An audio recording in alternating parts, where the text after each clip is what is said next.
Hello दोस्तों, good morning सभी को। आज जो है क्लास 12th का फिजिक्स चैप्टर 1 शुरू करने जा रहे हैं। चैप्टर का नाम है स्थिर आवेश और क्षेत्र, ठीक है, या विद्युत आवेश और क्षेत्र, ठीक है। तो इस चैप्टर को हम पढ़ने से पहले हम ये देखेंगे कि यह चैप्टर जो हम पढ़ेंगे यह फिजिक्स के किस ब्रांच में आता है। तो यह इलेक्ट्रोस्टैटिक्स ब्रांच में आता है। इलेक्ट्रोस्टैटिक्स का मतलब होता है स्थिर विद्युत की। स्थिर विद्युत की होता क्या है? शांति बनाकर बैठिए, चुकुर बुकुर मत कीजिए। स्थिर विद्युत की क्या होता है? तो फिजिक्स की वह शाखा जिसके अंतर्गत हम स्थिर आवेश के बारे में अध्ययन करते हैं, इलेक्ट्रोस्टैटिक्स कहलाता है। फिजिक्स की वह शाखा जिसके अंतर्गत हम लोग स्थिर आवेश के बारे में अध्ययन करते हैं, इलेक्ट्रोस्टैटिक्स कहलाता है। अब नेक्स्ट क्वेश्चन उठता है कि आवेश क्या होता है और यह कितने प्रकार का होता है। तो आवेश जो है जब किसी वस्तु में उत्पन्न होता है तो उसमें विद्युतीय और चुंबकीय गुण उत्पन्न हो जाता है। यानी आवेश वह भौतिक राशि है जो किसी वस्तु में उत्पन्न होने से उसमें विद्युतीय और चुंबकीय गुण उत्पन्न हो जाता है। यह दो प्रकार का होता है। एक होता है पॉजिटिव चार्ज, धनात्मक आवेश, और दूसरा होता है निगेटिव चार्ज यानी ऋणात्मक आवेश।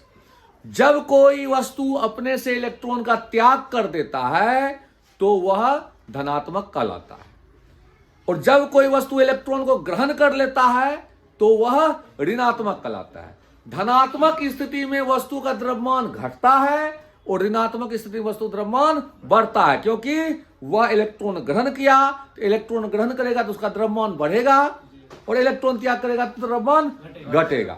अब नेक्स्ट टॉपिक पर चलते हैं। ये सब हम आप लोग को लिखा दिए। धनावेश किसे कहते हैं? जब कोई वस्तु इलेक्ट्रॉन का त्याग करता है तो क्या कहलाता है? धनावेशित कहलाता है। और जब कोई वस्तु इलेक्ट्रॉन ग्रहण करता है तो क्या कहलाता है? ऋण आवेशित लिखा दिए हैं, तो ऋण आवेशित वाला लिख दीजिए। ऋण आवेश देख लिख लो, ऋण आवेश देख लिखो। जब कोई वस्तु इलेक्ट्रॉन ग्रहण करता है, जब कोई वस्तु इलेक्ट्रॉन ग्रहण करता है, जब कोई वस्तु इलेक्ट्रॉन ग्रहण करता है तो वह लिखे ऋण आवेशित कहलाता है। तो वह ऋण आवेशित कहलाता है। इस स्थिति में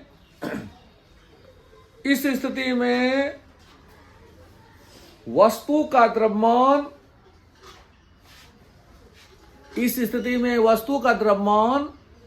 बढ़ जाता है। इस स्थिति में वस्तु का द्रव्यमान क्या होता है?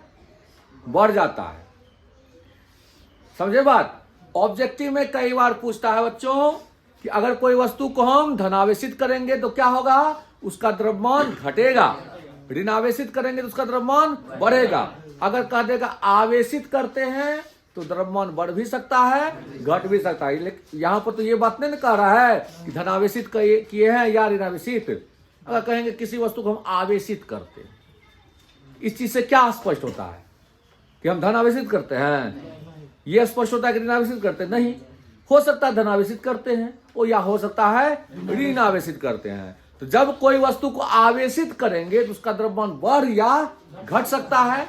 अगर हम धनावेशित करेंगे तो उसका द्रव्यमान घटेगा और ऋणावेशित करेंगे उसका द्रव्यमान बढ़ेगा। चलिए नेक्स्ट क्वेश्चन लिखिए। आवेश का मात्रक और विमीय सूत्र लिखो। आवेश का मात्रक और विमीय सूत्र लिखो। आवेश का मात्रक और विमीय सूत्र लिखो। आप लोग पढ़े होंगे Q बराबर होता है IT। Q बराबर क्या होता है? IT। Q आवेश को सूचित करता है। किसको सूचित करता है? आवेश को। I हो गया धारा और T हो गया समय। धारा का मात्रक होता है एम्पियर और समय का मात्रक होता है सेकेंड। SI सिस्टम में धारा का मात्रक एम्पियर और समय का मात्रक सेकेंड। बात समझ में आया? तो अगर हम कहेंगे आवेश का एसआई मात्रक क्या होगा, एम्पियर सेकेंड होगा। क्या होगा? और 1 एम्पियर सेकेंड जो है वो 1 कूलाम के बराबर होता है। 1 एम्पियर सेकेंड 1 कूलाम के बराबर होता है, इसीलिए आवेश का एसआई मात्रक कूलाम भी हम कहते हैं। बात समझ में आया कि ना आया? तो लिख दीजिए आवेश का एसआई मात्रक, आवेश का एसआई मात्रक एम्पियर सेकेंड होता है। आवेश का एसआई मात्रक एम्पियर सेकेंड होता है जो 1 कूलाम के बराबर होता है। होता है आवेश का एसआई मात्रक एम्पियर सेकेंड होता है, लिखिए, जो 1 कूलाम के बराबर होता है।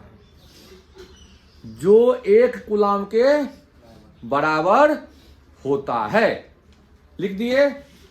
आवेश का सीजीएस मात्रक, सीजीएस व सेंटीमीटर ग्राम सेकेंड पद्धति, एसआई व system of international unit. SI मतलब सिस्टम ऑफ इंटरनेशनल यूनिट। आवेश का सीजीएस मात्रक, सीजीएस लिखो, आवेश का सीजीएस नहीं तो लिखने, सीजीएस कैसे लिखें, सीजीएस सेंटीमीटर ग्राम सेकेंड। आवेश का सीजीएस मात्रक स्टेट कूलाम होता है। स्टेट नहीं तो लिखने, STAT स्टेट कूलाम, COLUMB। आवेश का लिख, शुक्र बुक्र पर ध्यान देता है। आवेश का सीजीएस मात्रक स्टेट कूलाम, या इसको ESU भी कहते हैं। क्या कहते हैं? ESU electrostatic unit, ESU। आवेश का सीजीएस मात्रक क्या होता है? स्टेट कूलाम या ESU। ESU मतलब इलेक्ट्रोस्टैटिक यूनिट। ESU होता है, ESU होता है जिसे फ्रैंकलिन कहते हैं, जिसे फ्रैंकलिन कहते हैं। चलिए, आवेश का क्या लिखे? आवेश का सीजीएस मात्रक स्टेट कूलाम होता है, लिखे। आवेश का सीजीएस मात्रक क्या होता है? स्टेट कूलाम होता है, जिसे फ्रैंकलिन भी कहते हैं, जिसे फ्रैंकलिन भी कहते हैं, जिसे फ्रैंकलिन भी कहते हैं। लिखे, फ्रैंकलिन है तो लिखने। अच्छा, जिसको दिक्कत है बोलना जी। चलो, 1 कूलाम बराबर, उसी में लिखना 1 कूलाम। हाँ, 1 कूलाम बराबर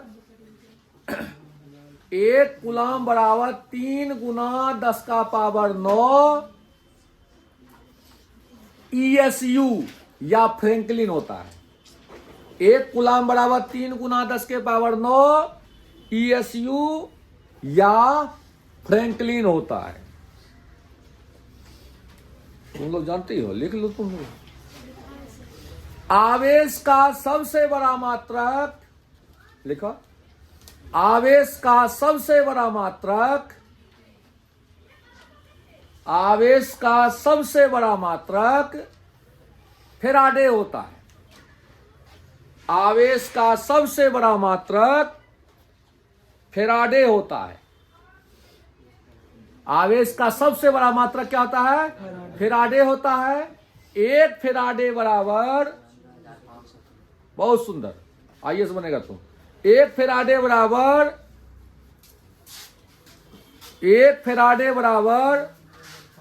96,500 कूलाम होता है।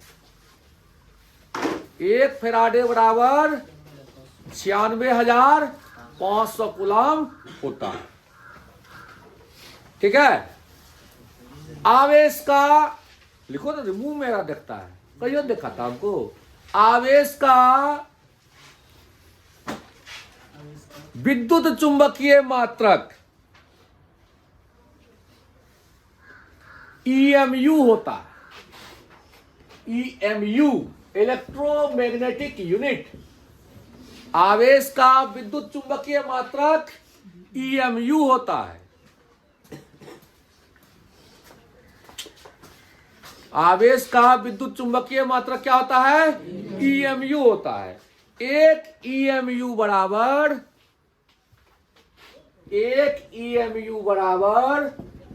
10 कूलाम होता है। एक EMU बराबर 10 कूलाम होता है। लिखे, आवेश का अन्मात्रक, आवेश का अन्मात्रक micro coulomb, milli coulomb.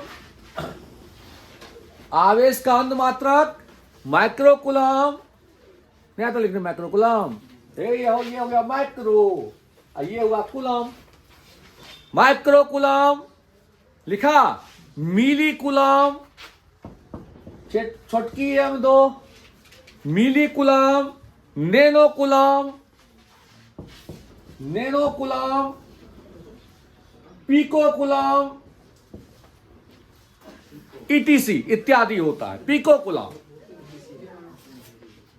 Pico coulomb होता है।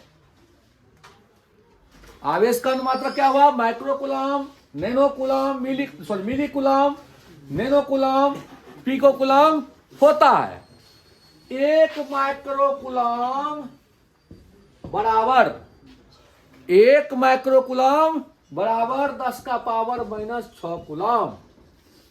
एक मिली कूलाम बराबर 10 का पावर -3 कूलाम। एक नैनो कूलाम बराबर 10 के पावर -9 कूलाम। एक पिको कूलाम बराबर 10 के पावर -12 कूलाम। ठीक है,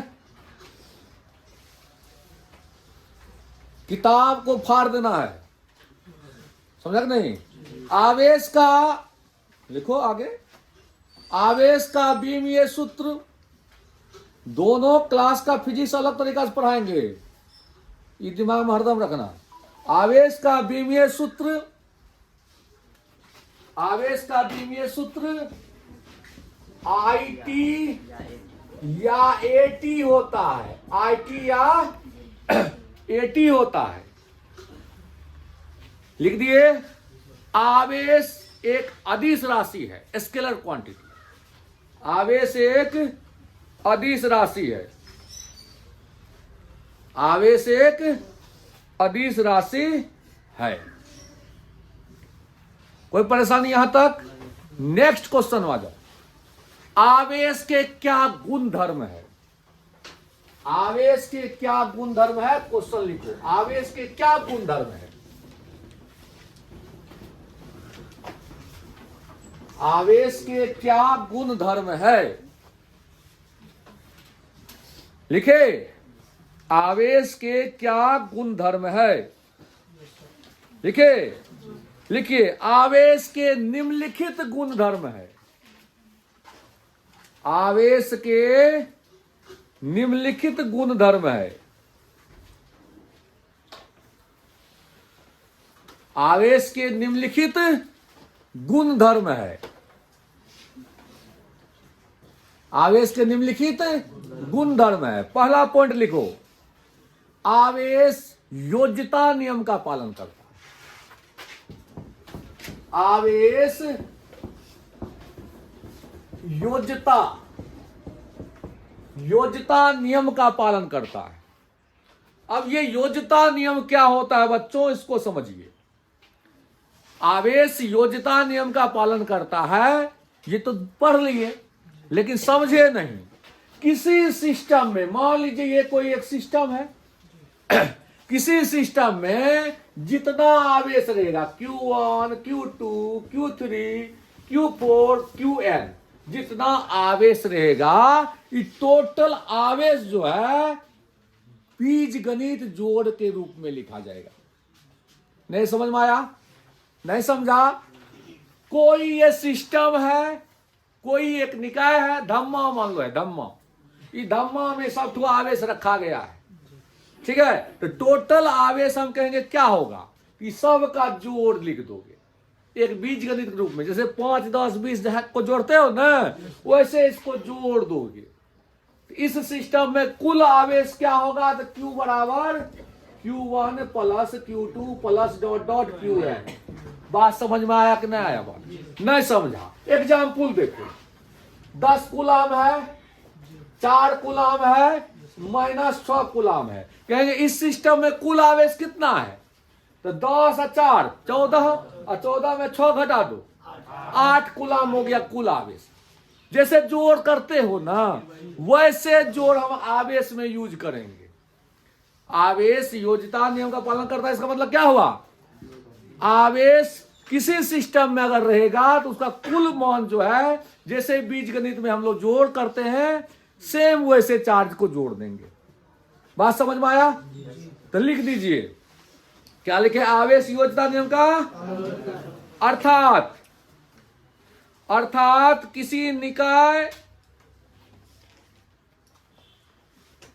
किसी निकाय पर उपस्थित कुल आवेश, किसी निकाय पर उपस्थित कुल आवेश, किसी निकाय पर उपस्थित कुल आवेश अलग अलग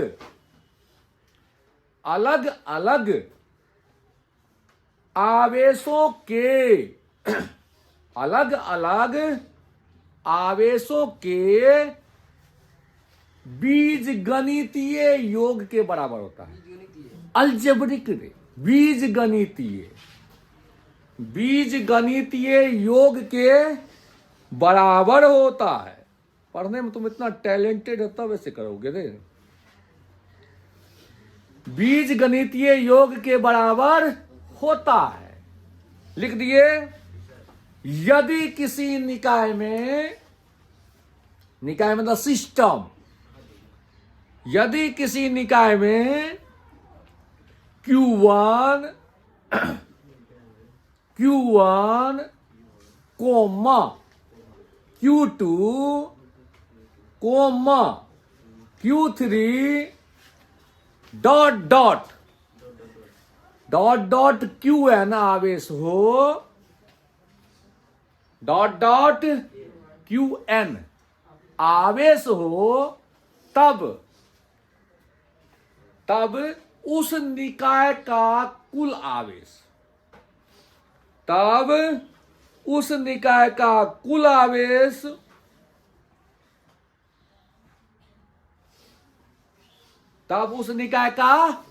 आवेश Q बराबर Q1 plus Q2 plus Q3 plus dot plus Qn। समझे? 1 सेकेंड के लिए आप लोग का हम समय बर्बाद करेंगे। ये कोई निकाय है, यहां 10 कूलाम आवेश है, -6 कूलाम आवेश है और -4 कूलाम आवेश है। इस निकाय का कुल आवेश कितना हुआ? अगर निकाय का कुल आवेश 0 होता है तो वह निकाय उदासीन कहलाता है। उदासीन, न्यूट्रल। बात समझ में आया? अगर जोड़ने पर धन आवेश आएगा तो धनावेशित, जोड़ने पर माइनस की मात्रा ज्यादा आ जाएगा तो ऋण आवेशित, और जोड़ने पर 0 आएगा तो उदासीन। आया मथाम बात? नहीं समझा? जोड़ने पर अगर धनात्मक की मात्रा ज्यादा आएगा तो धनावेशित, जोड़ने पर ऋणात्मक की मात्रा ज्यादा आएगा तो ऋणावेशित, और जोड़ने पर 0 आएगा तो उदासीन। ये लिखाने जो है मेमोरी में रहेगा ना। चलिए दूसरा पॉइंट लिखिए। तो आवेश योज्यता नियम पालन करता बताया ना, किसी भी सिस्टम में आवेश जितना रहेगा उस सभी को हम अलग अलग जो रहेगा सभी को हम बीजगणितीय रूप में जोड़ करके लिख सकते हैं। दूसरा है आवेश संरक्षण नियम का पालन करता है। आवेश संरक्षण नियम का पालन करता है। आवेश संरक्षण नियम का पालन करता है। संरक्षण नियम का मतलब हुआ कि आवेश को हम ना तो उत्पन्न कर सकते हैं और ना ही नष्ट कर सकते हैं। ठीक है, लिख दीजिए इसको डैश दे करके। आवेश संरक्षण नियम का पालन करता है, तो उसको समझिए, लिखिए। अर्थात, वहां लिखो, अर्थात आवेश को ना तो उत्पन्न किया जा सकता है, अर्थात आवेश को ना तो उत्पन्न किया जा सकता है और ना ही नष्ट किया जा सकता है, और ना ही नष्ट किया जा सकता है। एग्जाम्पल देखना चाहोगे तुम लोग? एग्जाम्पल देखिए, एक एग्जाम्पल आपको देते हैं युग्म विनाश का। किसका? युग्म विनाश का। ठीक है, इलेक्ट्रॉन कैसा होता है? ऋणात्मक। इसका भैयारी हो गया, दुश्मन हो गया पॉजिट्रॉन, वो कैसा होता है? धनात्मक। इलेक्ट्रॉन होता है, पॉजिट्रॉन होता है धनात्मक। जितना आवेश होता है इलेक्ट्रॉन पर ना धनात्मक, उतने होता है, सॉरी, इलेक्ट्रॉन पर ऋणात्मक, उतने ही होता है पॉजिट्रॉन पर धनात्मक। दोनों एक दूसरे का दुश्मन। ठीक है, ये दोनों मिलेगा तो पैदा लेगा क्या? उदासीन मन में पैदा लेगा। उदासीन में पैदा ले लिया गामा। क्या पैदा ले लिया? गामा किरण। इधर हो गया तुमको इलेक्ट्रॉन, इलेक्ट्रॉन, पॉजिट्रॉन, ये हो गया गामा, गामा रे। ये हो गया युग्म विनाश का एग्जाम्पल। इधर भी कुल आवेश कितना? कुल आवेश कितना? 0। वेरी गुड, जिंदगी में प्रथम बार तुम सही बोले हो। कुल आवेश 0। इधर भी कुल आवेश गामा उदासीन किरण होता है, पता है कि नहीं? अल्फा होता है धनात्मक, बीटा होता है ऋणात्मक, और गामा होता है उदासीन। इधर भी देखो गामा गामा गामा, ये मामा आया गामा। है कोई आवेश?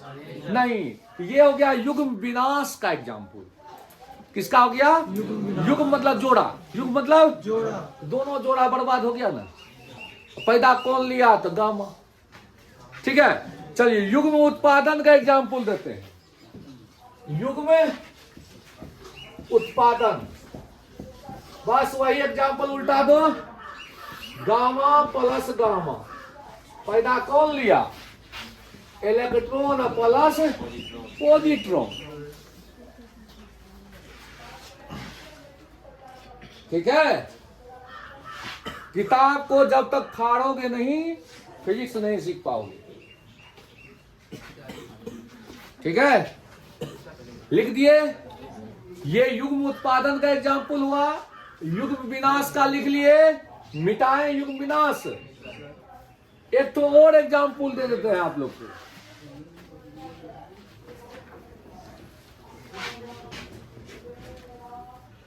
समझिएगा, नाभिकीय विक्रिया का एग्जाम्पल देते हैं। नाभिकीय अभिक्रिया। ठीक है, यूरेनियम 9238 ये अभिक्रिया में भाग लिया, और इससे जो है एक अल्फा कण का उत्सर्जन हुआ। कितना का हुआ? अल्फा कण। अल्फा कण होता है हीलियम नाभिक जैसा। अल्फा कण कैसा होता है? हीलियम नाभिक जैसा। जब एक अल्फा कण का उत्सर्जन होता है बच्चों, तो परमाणु संख्या में 2 घटेगा, द्रव्यमान संख्या में 4 घटता है। इसमें 2 घटेगा तो 92 में 2 घटाओ, इसमें 4 घटाओ, 234। प्लस होता है अल्फा कण कैसा? हीलियम नाभिक जैसा। कैसा? हीलियम नाभिक होता है 2 4। अब बगल में लिख दो कोष्ठ में अल्फा कण, कोई भी समझ जाएगा ये अल्फेतन का कहानी है।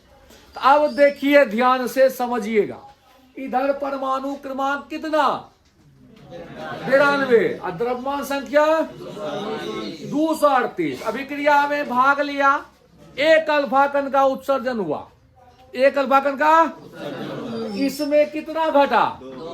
इसमें इस यूरेनियम बदल गया किसमें? थोरियम। यूरेनियम किसमें बदल गया? रूप बदला कि नहीं बदला? बदला। लेकिन क्या आवेश की मात्रा बदला? नहीं बदला। 90 जोड़ 2 234 4, जितना पहले था उतना है बाद में आ गया। इसका मतलब आवेश ना तो उत्पन्न हुआ ना ही नष्ट हुआ, सिर्फ इसका रूपांतरण हुआ। सिर्फ इसका क्या हुआ? रूपांतरण हुआ। तब आवेश को हम ना तो उत्पन्न कर सकते हैं और ना ही नष्ट कर सकते। तो आज बस इतना ही। कल आप लोग को इसके बारे में 3-4 प्रॉपर्टीज और है, पूरा करेंगे। अगर आप लोग को अच्छा लगा तो प्लीज चैनल को लाइक कर दीजिएगा और वीडियो को ज्यादा शेयर कर दीजिएगा। जय हिंद, जय भारत।